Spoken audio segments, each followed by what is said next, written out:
Assalamualaikum warahmatullahi wabarakatuh. Halo Sobat Podcast, selamat berjumpa kembali di Podcast PA Play Hari. Kali ini bersama saya, Aulia Fitriani Hairunisa, yang akan memandu jalannya dialog Podcast PA Play Hari. Oh ya, sebelumnya teman-teman podcast jangan lupa untuk like, komen, dan subscribe ya.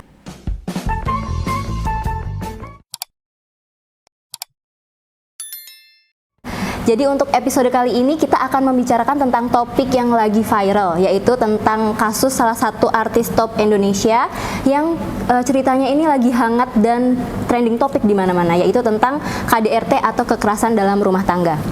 Dan pada hari ini sudah hadir di sebelah saya narasumber kami, yaitu Ibu Haja Siti Subaidah SAG SHMH selaku Ketua Pengadilan Agama Play Hari. Assalamualaikum warahmatullahi wabarakatuh, Ibu. Apa kabar? Warahmatullahi wabarakatuh. Kabar baik, alhamdulillah sehat.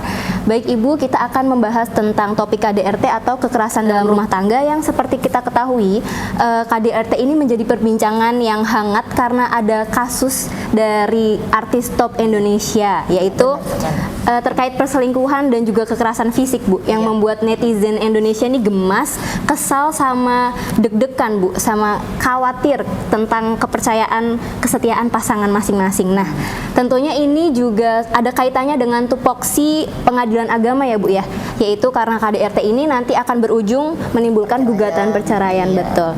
Baik, Bu, saya dan teman-teman Sobat Podcast ini tidak sabar lagi untuk bertanya dan membahas tentang KDRT ini, Bu. Jadi, Bu, ada beberapa pertanyaan nih tentang KDRT. Yang pertama itu, Bu, apa sih, Bu, kekerasan dalam rumah tangga?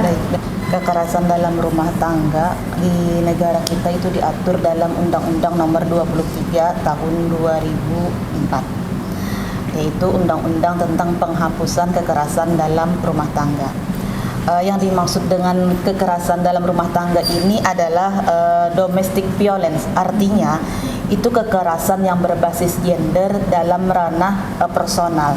Biasanya ini dilakukan pelaku dan korban ini sudah sangat dekat ataupun sudah sangat kenal. Misal nih, kalau dalam rumah tangga kekerasan yang dilakukan oleh pasangan suami terhadap istri, atau kekerasan yang dilakukan karena ada hubungan darah ya, misalnya ayah dengan anak dan sebagainya.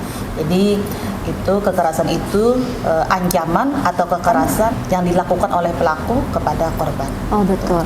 Nah, untuk undang-undang atau peraturan kebijakannya tersebut itu udah ada belum sih, Bu, yang mengatur tentang KDRT, Bu? Iya, sebenarnya di negara seperti yang Ibu sampaikan tadi sudah ada undang-undang tentang penghapusan kekerasan dalam rumah tangga, yaitu Undang-Undang Nomor 23 Tahun 2004. Nah, artinya kita sudah hampir berapa belas tahun yang lalu ya, sudah mempunyai undang-undang itu yang diimplementasikan tentu saja di negara kita ini. Nah, dalam undang-undang ini tentu saja merupakan jaminan yang diberikan oleh negara bagaimana mencegah terjadinya kekerasan di dalam rumah tangga. Dalam undang-undang itu juga disebutkan tentang pidana dan hak-hak korban apabila terjadi kekerasan dalam rumah tangga. Oh, jadi itu adalah undang-undang PKDRT atau penghapusan kekerasan dalam rumah tangga, betul ya, Bu ya? Jadi tujuan dibentuknya itu untuk apa ya, Bu ya? Ya, sebenarnya pastinya lahirnya suatu regulasi ataupun undang-undang atau peraturan itu kan pasti ada tujuan yang ingin dicapai oleh pemerintah, gitu ya. Iya. Yang pertama tentu saja itu ingin mencegah terjadinya segala bentuk kekerasan dalam rumah tangga. Nanti juga kita akan bicarakan apa sih kekerasan dalam rumah tangga itu, apakah kekerasan gitu fisik dan sebagainya. Yang pertama itu adalah tujuan untuk mencegah agar tidak ada lagi kekerasan dalam rumah tangga. Kemudian yang kedua, untuk memberikan perlindungan kepada korban. Nah, untuk memberikan perlindungan kepada korban, dan balansnya adalah untuk memberikan tindakan atau menindak pelaku kekerasan dalam rumah tangga. Dan yang terakhir tentu saja endingnya adalah bagaimana rumah tangga yang sudah dibangun ini dapat berjalan secara utuh, damai, tentram dan sebagainya. Kan begitu ya tujuan perkawinannya. Iya, betul. Jadi korban merasa aman karena ada yang melindunginya. Betul, ya. Ya. Kemudian, Bu, pertanyaan selanjutnya, siapa saja sih, Bu, yang menjadi lingkup yang dilindungi dalam UU PKDRT ini, Bu? Iya, Kalau kita melihat dari undang-undang tersebut, tepatnya di pasal 2 ya, pasal 2 bahwa ruang lingkup dari undang-undang ini tidak hanya terbatas kepada perempuan saja. Kalau selama ini kan pemahaman kita bahwa misal perempuan yang mendapat atau mengalami KDRT itu kan, tetapi sebenarnya ternyata tidak tuh. Ruang lingkup KDRT yang diatur dalam undang-undang ini jauh sangat luas. Jadi ruang lingkupnya yang pertama adalah suami, istri dan anak, itu merupakan keluarga inti ya, yang biasa disebut. Kemudian orang yang memiliki hubungan keluarga, baik bukan hubungan keluarga, orang yang memiliki hubungan darah atau hubungan perkawinan atau pengasuhan yang berada dalam rumah tangga itu. Dan yang terakhir adalah orang yang membantu pekerjaan rumah tangga atau yang biasa kita sebut ART ya, ART itu juga termasuk. Jadi laki-laki itu tidak menutup kemungkinan untuk menjadi korban ya Bu ya? Bisa kalau ada undang-undang ini ya. Baik Bu, jadi selanjutnya tadi siapa saja yang menjadi korban KDRT Bu? Berarti semua orang? Betul. Semua orang bisa. Kalau selama ini kan pemahaman kita cuma perempuan terekspos ini mengalami. Ada juga sih sebenarnya yang KDRT ini terhadap suami, artinya yang dilakukan istri terhadap suami. Karena apa? Karena di pasal 1 ayat 3 itu menyatakan bahwa siapa yang menjadi korban KDRT, artinya semua orang yang mengalami kekerasan ataupun ancaman yang berada dalam rumah tangga. Disebut korban. Iya. Oke. Lanjut Bu, bentuk-bentuk kekerasan dalam KDRT itu apa saja ya Bu ya? Baik, kalau kita bicara bentuk-bentuk kekerasan dalam rumah tangga, kalau kita lihat dari versinya di Undang-Undang PKDRT itu ada kekerasan fisik, ada kekerasan psikis, ada kekerasan seksual, dan ada penelantaran rumah tangga. Jadi itu bentuk-bentuk kekerasan dalam rumah tangga. Kalau selama ini kan yang biasa terekspos kita ya cuma kekerasan fisik ya, padahal sebenarnya menyakiti hati itu juga termasuk.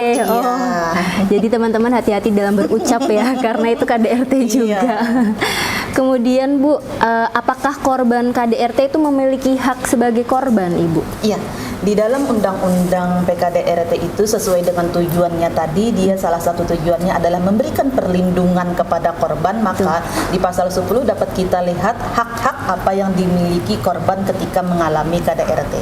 Yang pertama, dia berhak untuk mendapatkan perlindungan dari pihak keluarga, kepolisian, kejaksaan, pengadilan dan sebagainya. Kemudian dia juga berhak untuk mendapatkan layanan medis. Nah, begitu. Kemudian dia juga berhak mendapatkan pendampingan, misalnya dari psikolog atau bantuan hukum atau dari pekerja sosial dan sebagainya.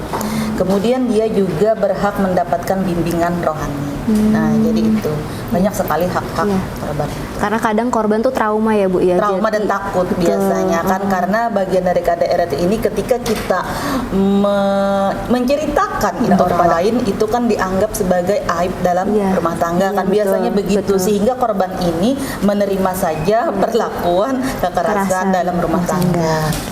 Lalu Bu, apa saja kewajiban kita Bu sebagai masyarakat terkait KDRT ini Bu? Iya.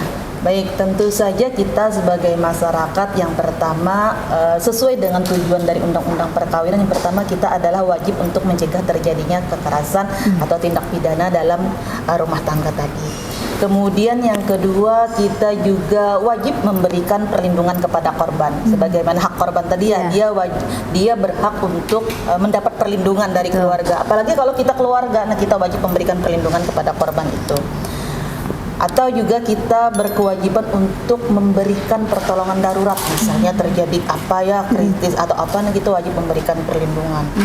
Dan yang terakhir bahwa kita wajib mengajukan permohonan penetapan perlindungan kepada lembaga yang berwenang. Jadi sebenarnya kalau masing-masing kita sadar dengan kewajiban kita ini, misal ya ketika ada korban dan kita mengetahui, insya Allah ini akan memutus mata rantai KDRT. Jadi kita harus aware dan paham ya Bu ya. Benar sekali. Kewajiban kita kan dianggap kalau kita menelisik rumah tangga orang yang memang kita tahu di sana ada penelantaran, di sana ada kekerasan gitu ya, kita dianggap kepo ya. Nah, kadang bukan gitu urusan kita. Bukan urusan kita, kepo. Lanjut Ibu, anak tuh juga salah satunya kan keluarga ya Bu ya. Pasti ada dampaknya dari KDRT ini apa aja pasti, Ibu? Pasti, tentu saja. Kalau dari segi psikologi aja atau kita yang bisa lihat ya, Iya. anak-anak yang dibesarkan dalam kekerasan gitu ya, dalam tekanan orang tua ataupun melihat orang tuanya sering bertengkar, iya. pasti itu sangat berpengaruh kepada psikologinya. Dia juga akan tumbuh menjadi anak yang pemarah gitu Iya. ya, kasar dan sebagainya. Kenapa? Karena memang yang dilihatnya, Iya. yang diajarkan oleh orang tuanya itu kan pendidikan dan contoh yang Iya. pertama ke ada anak kan, nah, pasti dia akan Meniru ya, Bu, ya? meniru pasti itu meniru. tingkah Ya. laku. Kemudian Ibu, siapa saja sih Bu yang tidak menutup kemungkinan untuk menjadi pelaku KDRT Ibu? Ya, baik. Yang menjadi pelaku KDRT tadi, kalau kita melihat dari siapa yang bisa menjadi korban, itu sebenarnya juga bisa menjadi pelaku ya. Iya, Jadi betul. orang yang semua dalam lingkup rumah tangga, suami, istri, anak, ayah, gitu kan, Iya. ponakan atau ART dan Iya. sebagainya, itu sebenarnya juga bisa menjadi pelaku Pelaku. KDRT. Iya. Kemudian lanjut Ibu, untuk sanksi dan tindakan yang dikenakan kepada pelaku Ibu, Oh, apakah iya. ada Ibu? Ya, baik. Ternyata di Undang-Undang PKDRT ini juga memuat ketentuan sanksi pidana bagi pelaku KDRT. Jika kita melihat kepada pasal 44 sampai 53, itu banyak sekali sanksi-sanksi pidana yang diberikan atau yang dijatuhkan kepada pelaku KDRT sampai kepada hukuman 10 dan 15 tahun. Itu dibedakan ya. Misalnya korban mengalami sakit atau korban sampai meninggal dunia dan sebagainya. Bisa kita lihat di sana ada macam-macam hukuman yang dijatuhkan kepada pelaku tindak pidana atau pelaku KDRT tadi. Jadi sanksi ini berdasarkan korbannya itu bagaimana gitu ya Bu? Iya, cedera atau sampai kesakitan atau meninggal kekerasan kah? ya, yang dialami oleh korban. Selanjutnya Ibu, apakah ada tugas dan tanggung jawab dari pemerintah Ibu untuk mengatasi KDRT ini? Baik, sebenarnya Undang-Undang PKDRT itu merupakan mandat kepada pemerintah yang dalam hal ini adalah Kementerian Pemberdayaan Perempuan dan Perlindungan Anak. Artinya mereka bertanggung jawab untuk pencegahan kekerasan dalam rumah tangga.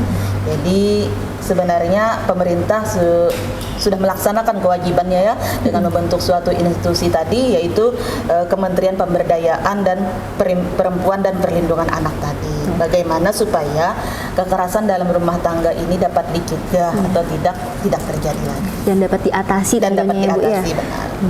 Kemudian ini kan UU PKDRT ini sudah ada lama ya Bu ya, sudah Ya, tercipta sejak tahun lama. 2004 ya, 2004 sampai sekarang 2022. 16 tahun. 16 tahun sudah ada. Menurut Ibu, apa sih Bu yang menjadi hambatan dalam implementasi undang-undang ini Ibu? Baik, berdasarkan dari pemantauan dan penelitian dari Komnas Perempuan di tahun 2014 itu ya, ada beberapa hambatan dalam taraf implementasi Undang-Undang PKDRT ini. Yang pertama adalah filosofi dan tujuan adanya undang-undang ini tidak dipahami secara komprehensif, sehingga undang-undang perkawinan ini tidak diimplementasikan secara total. Nah, misalnya ini mengabaikan perlindungan bagi perempuan sebagai korban. Nah, kemudian yang kedua juga ada hambatannya, yaitu kesulitan memahami makna penelantaran dalam rumah tangga ini. Kenapa? Karena makna penelantaran dalam rumah tangga ini dalam bahasa hukum tentu berbeda dengan bahasa sosial yang betul. biasa kita gunakan. Orang awam ya, Bu. Iya, orang awam. Nah, begitu. Nah, untuk angka KDRT sendiri Ibu, saat ini tuh sudah setinggi apa sih Ibu? Ya, baik. Ini dari catatan tahunan Komnas Perempuan di 2 tahun yang lalu ya, di tahun 2020, bahwa mencatat bahwa KDRT di ranah personal itu masih menempati urutan pertama dengan jumlah 75,4% dibanding di ranah lainnya. Jadi tingkat kekerasan yang terjadi dalam rumah tangga di ranah personal itu memang tinggi, banyak dan tinggi, sangat tinggi. Nah, dan kebanyakan dari 74% ini yang menjadi korban adalah perempuan lagi. Iya. Untuk angka segitu menurut saya tinggi sekali ya Ibu. Iya, iya. Di samping juga mungkin korbannya ada ART dan sebagainya, anak dan sebagainya. Tetapi dari sekian banyak penelitian itu bahwa yang terbanyak itu adalah korbannya adalah perempuan. Nah, Ibu, ini udah jadi pertanyaan yang terakhir. Iya. Untuk bagaimana sih Ibu untuk mendapatkan layanan bagi korban KDRT itu sendiri, Ibu? Baik, layanan bagi pengaduan dan penanganan korban KDRT itu dapat ditujukan kepada Pusat Pelayanan Terpadu Pemberdayaan Perempuan dan Anak atau P2TP2A yang biasanya ini berada dari tingkat provinsi ataupun di kabupaten.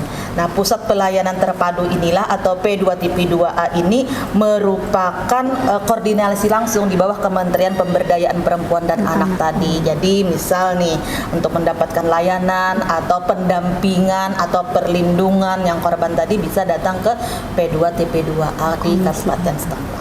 Baik Ibu, terima kasih atas jawaban dan informasi yang luar biasa. Terima kasih sudah menjadi narasumber podcast kita kali ini dengan topik KDRT. Tentunya kita dapat informasi yang bermanfaat untuk kita sendiri dan teman-teman sobat podcast lainnya. Sebagai closing statement, disilakan Ibu. Baik, sangat berharap dengan kejadian yang viral ini ya. Yang pertama tentu saja siapapun yang menjadi korban KDRT untuk berani melaporkan kejadian tersebut kepada pihak berwajib. Kenapa? Karena ini juga sebagai pembelajaran dari pelaku gitu. Itu aja sebenarnya. Dan kemudian yang kedua, bahwa kalau kita sebagai muslim ya, agama kita tidak ada, bahkan sangat melarang tindak kekerasan dalam bentuk apapun. Oleh karena itu sebagai orang yang agamis, sebagai orang yang beragama, tentu saja sangat menghindari hal-hal yang itu, kekerasan dan sebagainya itu ya. Terima kasih Ibu. Baik Sobat Podcast, demikian dialog podcast kita untuk episode kali ini. Dan kami informasikan bahwa Pengadilan Agama Pelaihari sudah melaksanakan pembangunan zona integritas menuju WBK dan WBBM. Jadi jika teman-teman Sobat Podcast menemui petugas kami, ada yang menerima atau meminta imbalan dan melakukan pungutan, harap untuk melaporkan ke nomor pengaduan bisa melalui telepon dan WA dengan nomor 081151504444. Sedangkan untuk layanan informasi atau konsultasi bisa melalui chat WhatsApp di nomor 081254598875. Kami juga menyediakan layanan informasi melalui chat WhatsApp dengan jawaban otomatis di nomor 081349200474. Jangan lupa untuk terus menyaksikan dialog podcast kami dan tentunya tema-tema yang akan datang akan berbeda, informatif dan edukatif di setiap episodenya. Hanya di YouTube channel Pengadilan Agama Pelaihari. Terima kasih sudah bersama kami dan wassalamualaikum warahmatullahi wabarakatuh.